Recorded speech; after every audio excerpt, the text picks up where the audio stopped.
Sabi nila, ang buhay daw ay parang kwento. Hindi mo alam kung kailan ka magiging masaya o kung kailan ka susubukin. Minsan nasa taas ka, minsan nasa baba, at minsan hindi mo na alam kung saan ka talaga papunta. May mga araw na akala natin ay okay na tayo, pero isang alaala lang, isang salita lang, bumabalik lahat ng sakit. Doon natin naiisip, ganito ba talaga kahirap ang buhay? Pero habang tumatagal, napapansin natin na ang buhay ay hindi lang tungkol sa sakit at pagkatalo. Ito rin ay tungkol sa pagbangon, dahil bawat luha na pumatak, may kasamang lakas na nabubuo.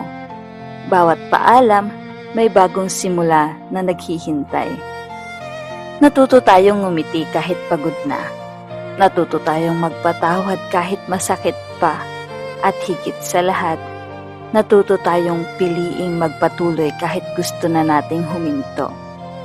Dahil ang tunay na tapang ay hindi yung hindi ka nasasaktan, kundi yung patuloy kang lumalaban kahit durog ka na. Sa buhay, hindi kailangang madali ang lahat.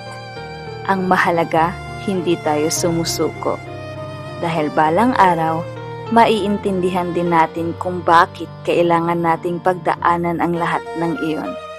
At kapag dumating ang araw na iyon, masasabi natin sa sarili natin, kinaya ko at patuloy ko pang kakayanin.